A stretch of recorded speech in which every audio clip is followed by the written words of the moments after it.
So hey guys, let's do a little quick. How many of you guys are store owners?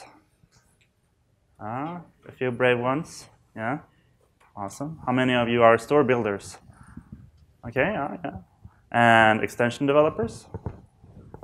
Yeah, that's excellent. I think we got a little something for each and every one of you.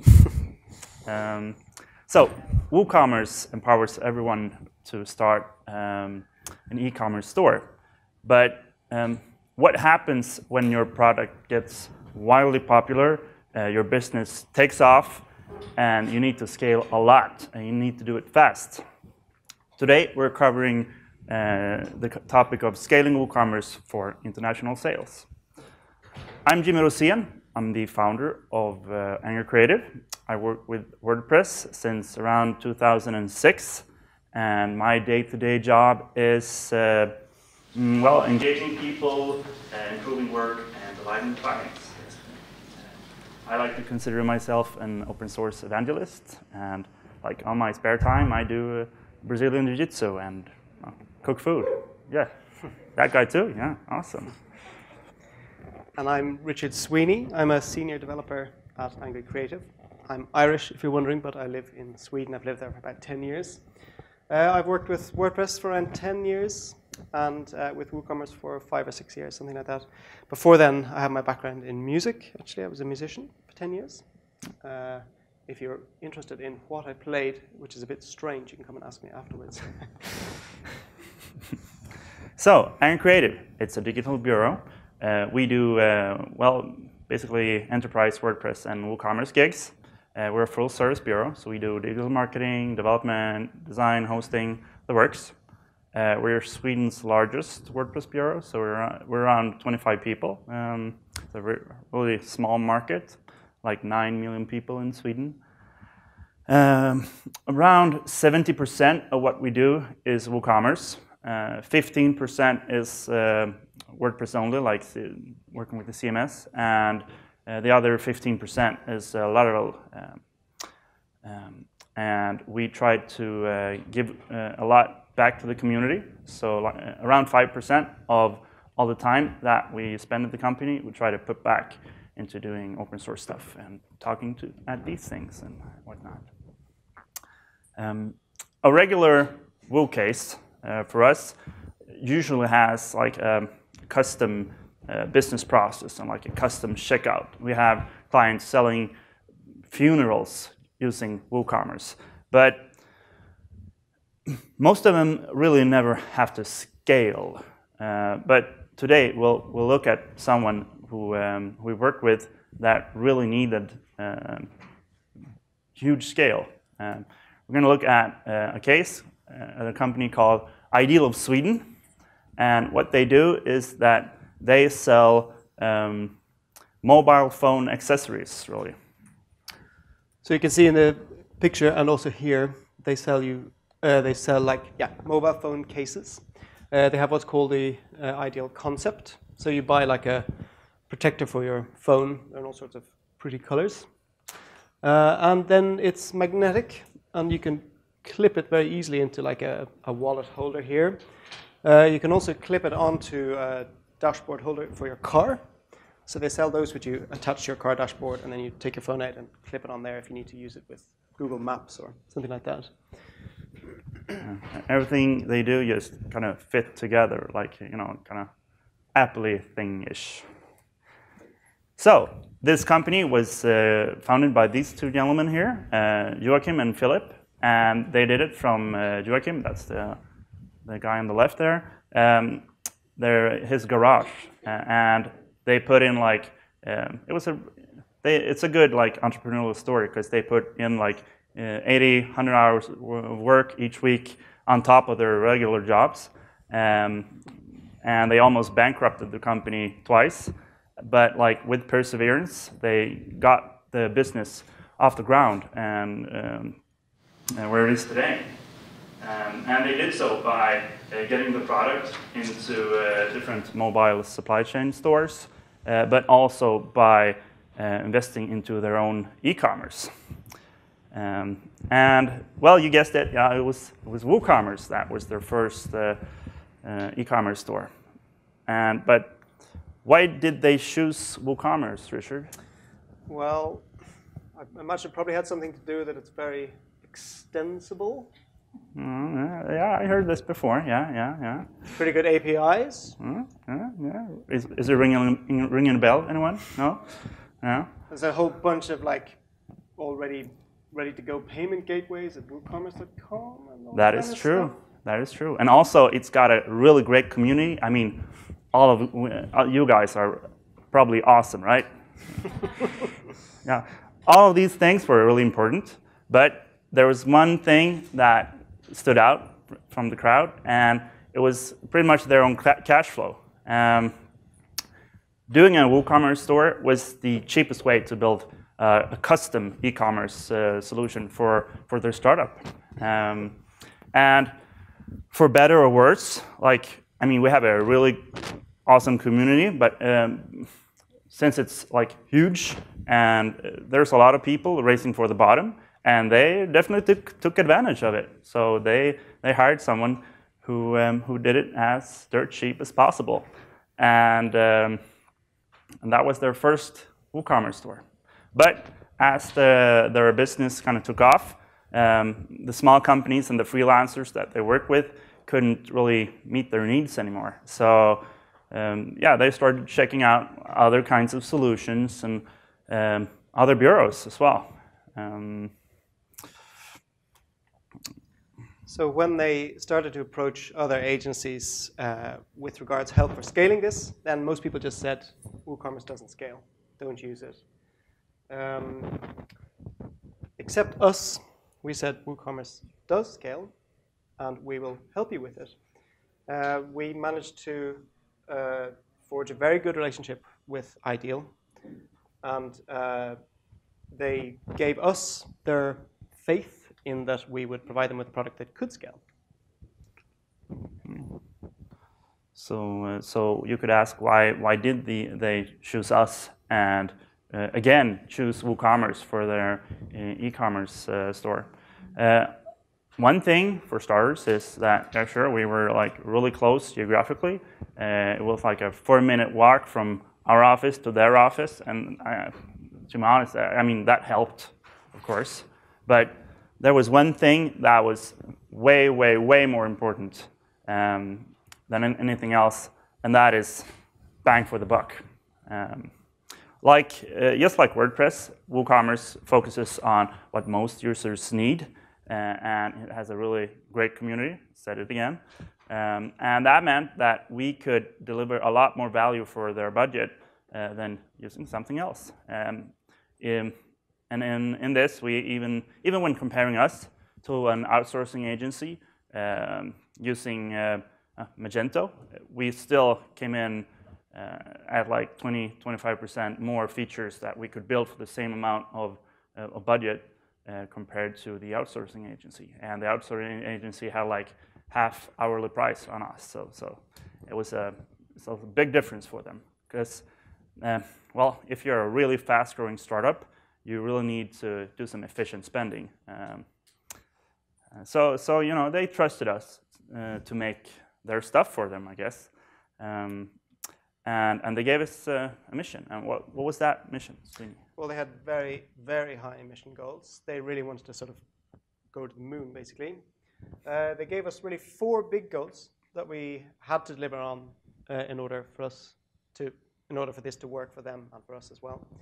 The first one was to make the current setup survive. And this was no mean feat.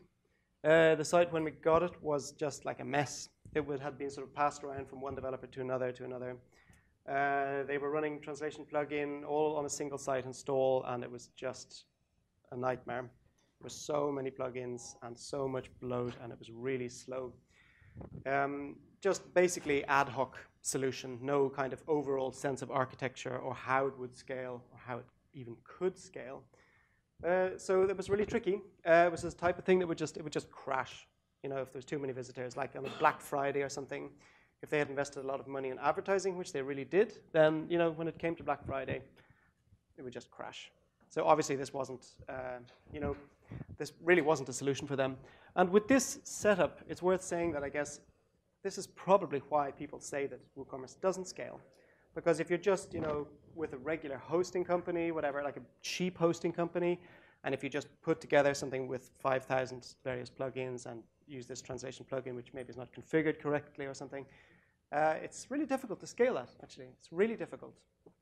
So in that respect, I can really understand why some of these companies had said that it wouldn't scale. The second goal they gave was that the website should build a lot of brand and increase conversion for the visitors. Because what they did really is it's a commodity product, and anyone can easily copy it, right? So like design and branding would be really, really, really important. Like we heard about like the coffee makers previously today. That's the same thing here. Design and branding and like a lifestyle choice is super important. Ideal sell internationally. So for them, it was had to be possible to launch in a new market in less than a week. That means that we'd have to be able to have a new store for the US or for Canada or for Holland or Finland or Norway up and running in a week. And the last part is that they wanted to scale a lot.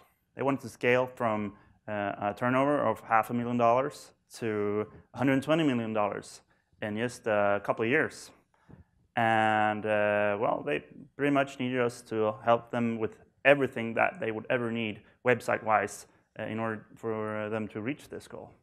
And around 50% of this, they said that should come from the e-commerce solution. So the rest would be in the stores. So what we did can be divided in kind of 5 different categories. And that would be process, architecture, PIM, checkout, and hosting. When speaking of process, we wanted to iterate fast and release often. So what we did was we used a continuous deployment and continuous integration process, basically. That means that we do build jobs, and in them we do automated testing. So we check that no build ever destroys the checkout. So every time you release something to the website, it always works. And if we get some new bugs, we'll do a test for that and progressively move forward. So that way they can be certain that if you want to change a little thing here, a little thing there, and just get it up and running, we don't have to do a lot of manual testing. It's just automated and works beautifully. We do a lot of code review. Every single line of code that goes into production, it has been audited by a team. So it's not only one developer auditing another. It's several developers and a sysadmin. So make sure that this code can really scale. And so we know also the potential problems that will come in the future. On top of that, we're doing weekly screenings in our log management system. So we collect all the logs in a software called Graylog, and we go through it each week and well, look for edge cases, basically, see if we missed something. So.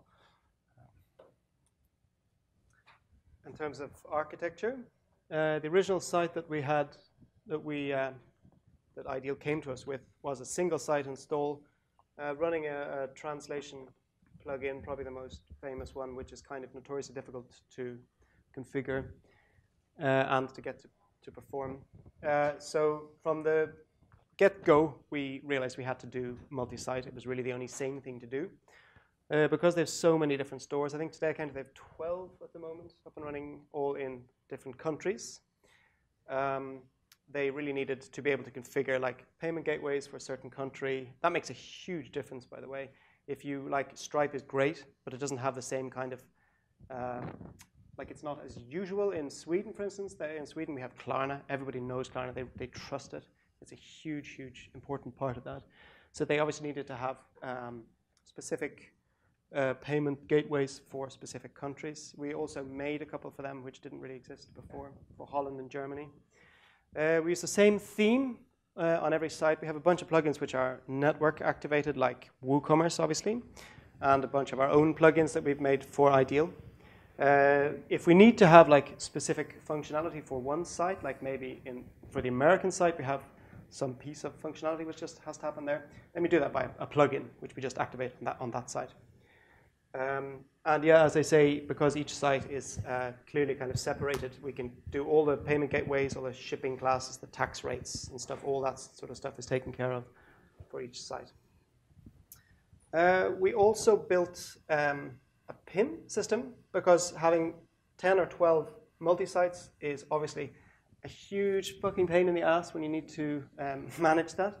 I mean, it's just not reasonable. Also, because every site is like its own top-level domain. So we have like idealsweden.com, .us.ca, and stuff like that.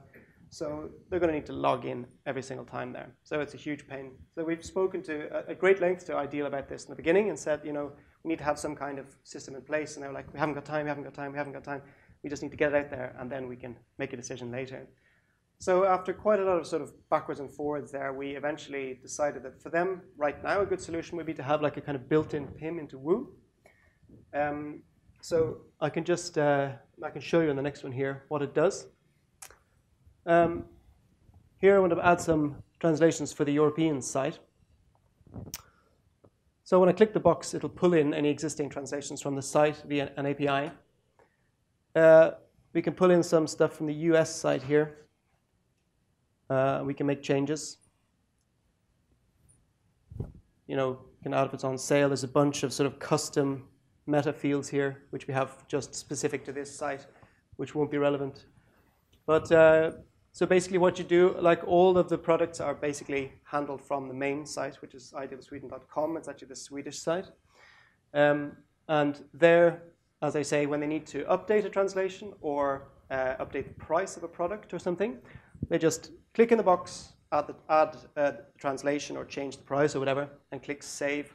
All of that stuff goes is pushed into a queue, and then those sites will sort of call the main site every now and again and check if there's any updates for the products. We also built this in a way that we built it using an API. We don't do any kind of switch to blog or any of that kind of stuff. We built it fully using like a REST API that we built ourselves, so that we can, at some point in the future, if it becomes necessary, we can just separate out all the multi-site sites and have them as single site installs. But this will still work. Yeah, and this will work for them until they get a proper PIM system. Another thing that we put a lot of time and effort into was making a custom checkout. We threw out the out-of-the-box checkout in WooCommerce and replaced it with, in our opinion, an even slicker solution. Show you. So to the left here is a standard checkout from Storefront. I guess you all seen it, right? Yeah. And to the right, it's the Ideal checkout.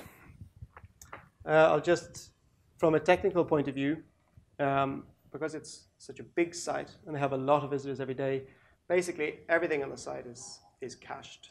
Everything is behind a varnished cache. And all of the dynamic part of the site, like the cart and the checkout, which actually in this case is kind of combined. There isn't really a cart and a checkout. It's all on the same thing. This is all done via Ajax. So none of this is cached, but it's all done via Ajax. And the cart is available on any page. You add a product to the cart. It does it also via Ajax. You click on See My Cart, and this just pops up. Takes over the whole screen here. Then you can change the amount of this product you have. Maybe you want to buy 10 of those. Great to get a discount. Or we can add this screen protector here, which is like a sort of custom sort of related post thing that we made for them. And everything is just basically one click. There's no, as soon as you update this, it's also updated by Ajax. The cart is updated in the background and everything like that. So this is all just to kind of get around having a cache. All the dynamic stuff is done by Ajax, pretty much. The only page that's not cached actually is the thank you page, obviously, because that's unique for everybody. Yeah. So yes, next one is me as well, hosting. This is a huge part of the puzzle, obviously. Ideal really needed very, very flexible hosting. They needed something that could really scale up and down according to requirement, especially as they get bigger. Something like Black Friday, having the site crash on Black Friday is not an option. They would just lose so much revenue. And we have been in preparation for this next coming Black Friday for about half a year now. And we're pretty sure that it's not going to be a problem. Touch wood. So basically what we provide Ideal is like a fully managed application architecture. We have, for our hosting, we have specifically designed hosting for them. We have this also for our other clients as well, but we can also adapt this according to whatever is required by the client. In the case of Ideal, we use Cloudflare in front of everything, helps us with DDoS and all that kind of stuff. Then we have a Varnish server, which also acts as a load balancer. We have a database server, that's Percona, which we can sort of max out. I'm going to talk nerdy now, I hope you like it. Which can kind of max out to 48 gigabytes of RAM, 24 cores. Behind the Varnish cache and the load balancer, then we have 3 VMs running CentOS, PHP 7.1. And also a NetApp server for all the kind of uploaded files. It's like we can extend this, so we could also have one more database server if we have like crazy loads of transactions, which is possible. We can like have a master slave or something like that also. We can also have for our virtual machines, we can max those out at what's it say, 32 gigabytes of RAM and 24 cores each, but we can add more if you need to. We could also have like geographical loading, which we don't currently have, but all of that's really possible. So they have like a really, really flexible architecture, and it's just something that's always stress tested and obviously monitored all the time with Nagios and stuff. And as Jimmy mentioned earlier, we like collect all the log stuff into Graylog, and we check if there's been some kind of errors. So there's been a lot of errors this day. What was that about? We found like some good bugs for the Klarna payment gateway thanks to that. We were just able to see that like, hey, we got a bunch of fatal errors. What was all that about? And realized that they had the wrong, they got a WP error instead of something else that they were expecting. Yeah. So we did a lot of stuff for them, obviously, but did we reach the goals? Do you guys think? First off, conversions are up by 24%. That checkout that we showed you really helps to drive this result. It goes super fast to just click, click, click, click, click, and buy this product. And we're always working to push that number up even more. Now it's more like that we're trying to increase upsell and maximizing the number of products per order actually. Also, they can launch in a new market in just 2 days. That's a lot better than a week. It's a really quick setup, little translations, syncing products like you saw earlier, regional settings, boom, done, new market. It's all good. They use, like, as I mentioned earlier, they have like top-level domains for each country. So as I said, idealsweden.us.ca. We use hreflang. We use multilingual press. Thank you. For a lot of that stuff. And they have also different markets, different warehouses and stuff, and all that stuff is configured per store. Sometimes we copy an existing store if we know there's a bunch of stuff which is going to be used again, if they have the same like warehouse and that kind of stuff. Or else we just start a new site from scratch. In terms of scaling, right now they're at roughly $40 million per year, where half of that is from this store. They're growing around 200 to 300% per year. So, well, that that $120 million mark that we talked about, they're getting there, and they're getting there really fast as well. I think it's pretty amazing, really, that a commodity product store using WooCommerce with an average product price of like $20 to $30 can have that much of a turnover. I think it's really a testament to them as entrepreneurs. So we and, well, WooCommerce delivered on the set goals, but there were some takeaways and some things that maybe didn't go that well, and some things that did. So, Sweeney, could you tell us more about that? Sure. Of course, every project has always takeaways. It's what's the Swedish expression? Det är lätt att vara efterklok. It means like it's easy to know what you should have done after the fact.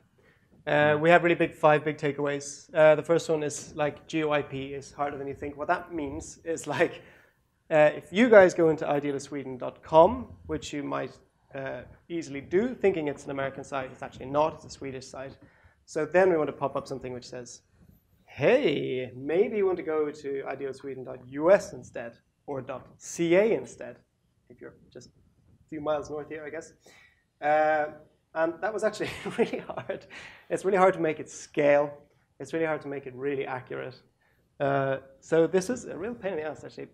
We have some plans, especially for Black Friday. This stuff is like, all of these requests back to the server. It makes a huge difference. So we're thinking about maybe using edge sites includes to get the sort of country code of the visitor. That's kind of really fun, actually, really fun idea. I mean, that's also, all of these difficulties are also all challenges, which is also really fun.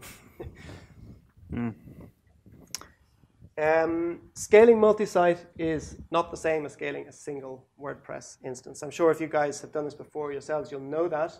The database gets pretty big pretty quickly.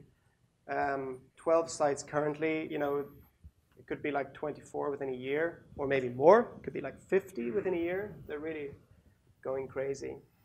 And then, yes, all those orders, obviously, all those millions and millions of rows of post-meta, we've spoken about it at this conference already, of course, they kind of take their toll. So we have, at the moment, just one database server. Maybe we'll need to split that out at some point in the future. And then multi-site. Tech guy. Multi-site presents its own issues. It's only really a solution. You really have to have sort of thought of some kind of way of managing all your products before you get going down this path. As I say, it was something the client, they were moving so fast, they just didn't have time to think about a lot of these things. And they didn't really want to think about it. So we have to respect that as well. But it's really something to consider at the beginning of a project. Yeah. Joachim, one of the founders, told me that we're not growing, we're exploding. So that's why they had like no software whatsoever, basically. And yeah, the third takeaway is, you can just imagine what would be here on the screen, is basically ERP and PIM systems. Because a takeaway is that business process does not scale really well without ERP and PIM systems. It creates a lot of ad hoc. And a lot of ad hoc means that you'll be doing a lot of hours for stuff that really should be automated. So like the best use of WooCommerce in our perspective, like if you're looking at this case especially, Woo is probably best suited for like having an headless e-commerce scheme where it's just like one part and it pulls the other from different systems.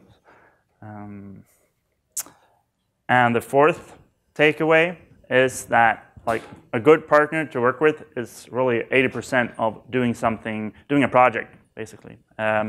Senior staff, close cooperation, great WooCommerce skills, and a lot of project management. It's all really important. And as we've, for them as clients, it's been really important to actually get that kind of skill.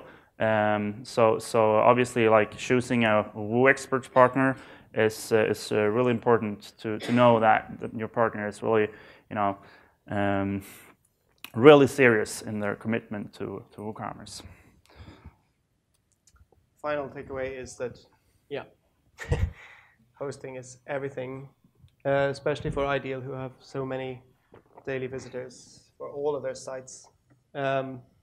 With the hosting setup that I described earlier, this is something that was really kind of custom made for ideal, but obviously it's a good setup. It'll work for anything pretty big. We need to really make sure that they're really covered for DDoS stuff, especially, again, like if it was a Black Friday and then somebody wants to just DDoS them for the hell of it. It can't happen. We need like failovers, all that kind of stuff, which we provide, seeing as we provide everything like as a service for them. Just as kind of generic hosting company won't just cut the mustard for this. You really need to have something big, something that you really control. It's worth pointing out as well that we developers, our workflow is very much tied into our hosting. We have a sister company who does all our hosting, and they've built a ton of DevOps tools for us. So this is all fully integrated. When we deploy new code to the site, it's deployed obviously to the 3 nodes simultaneously.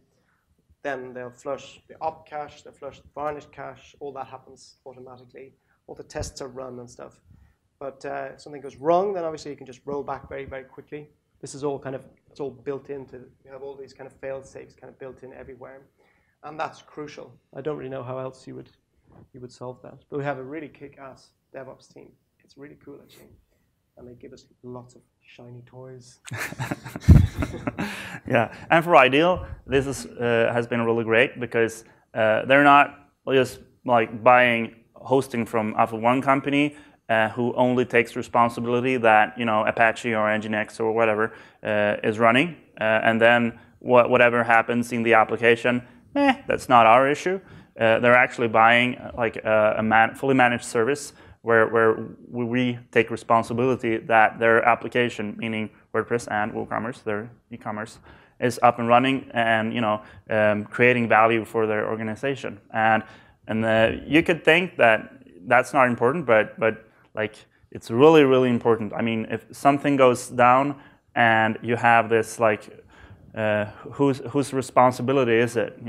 Everyone pointing at each other. That will create problems and downtime, and that is money burning up in real time. Yeah, boom.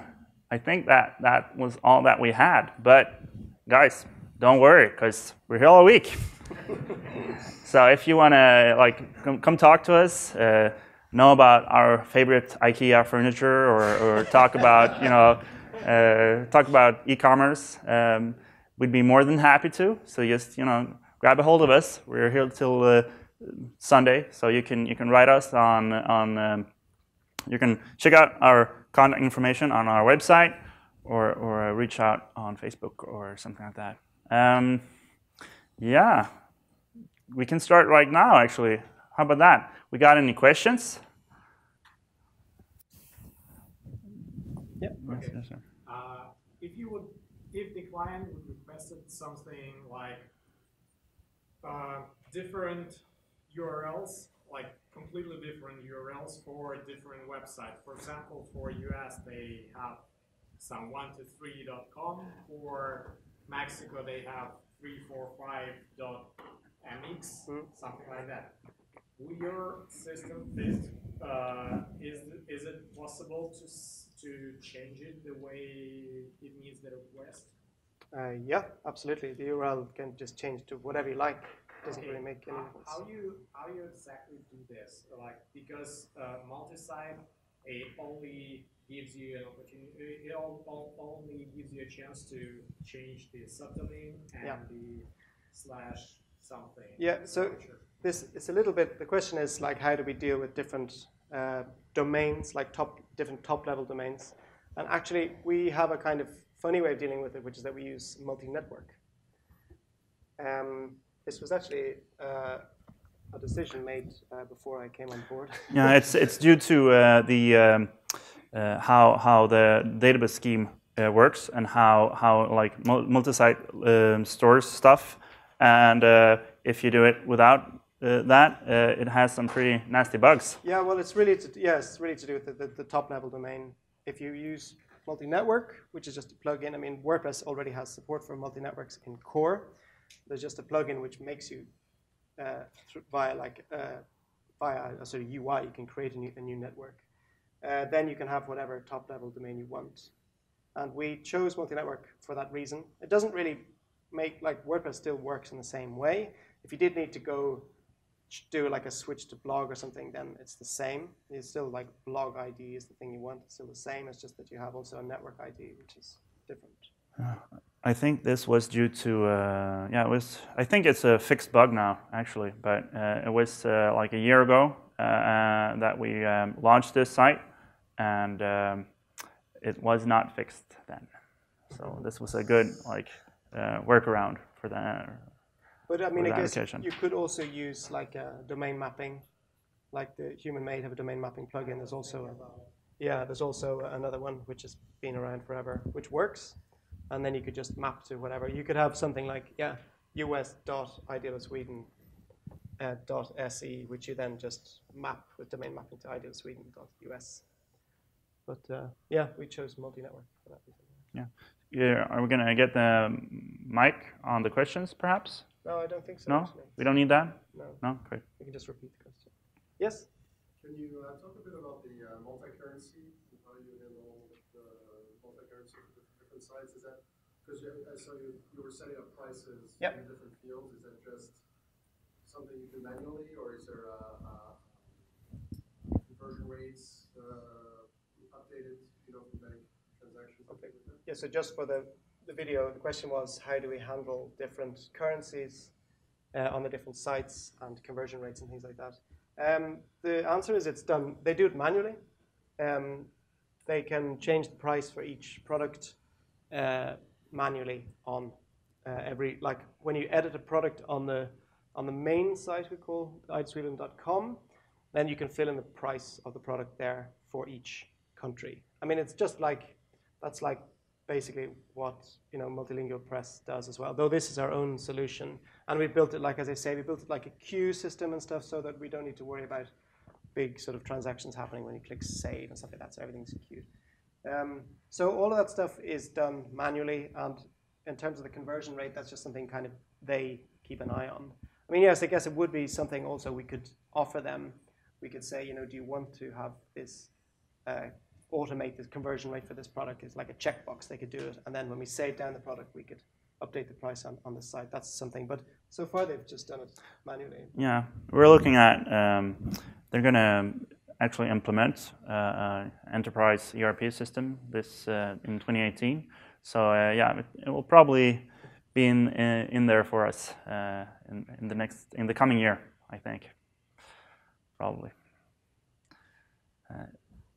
Sure, you? What sort of tools do you use for stress testing? For stress testing, I'm not entirely sure actually. Oh. I'd have to ask our DevOps guys about that. No, I think he's using some kind of tool that kind of saves visitors and what their actions are, and then like plays it back like a recording or of some kind, and sees what happens. So I think it's like some online tools, but I'm not really 100% sure. Sorry.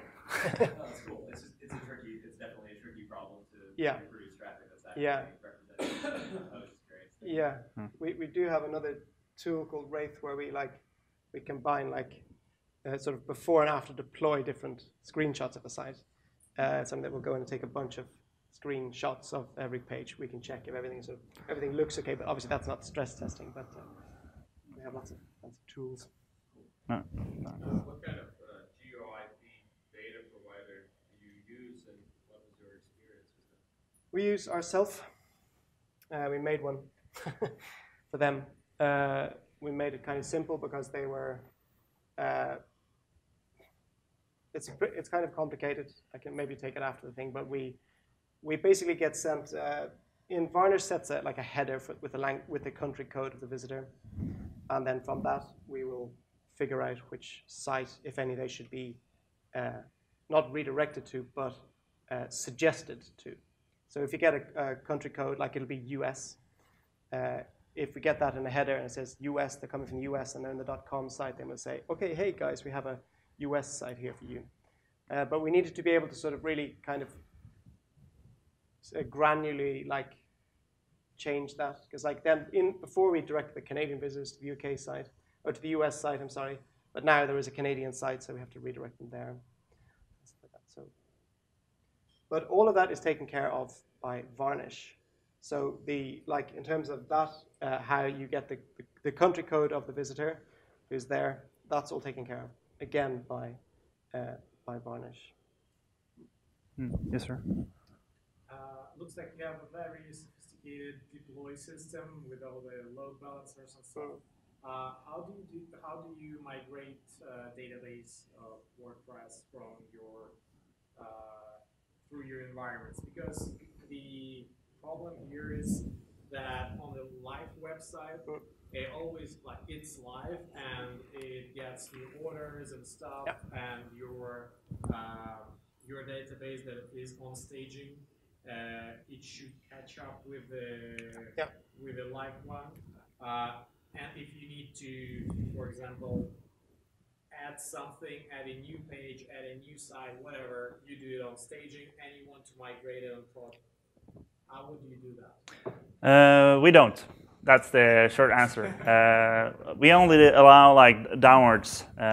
So what we do is that we do in production we do a daily backup, and that backup is via the tools deployed to staging and local environments and testing. There are different testing environments, but we never. But we never allow database changes going downwards and up, because that can be a bit dangerous. I mean, there are other CMSs that has concepts for doing this, but WordPress don't. So that's so it's a no. Sorry. So you do it manually on production and then migrate it down to. If you need to do something like introduce a new change, for example, add a new website or add a new page, you do it manually on prod, and then it goes down to staging and development servers. Is it so? Yeah. Okay.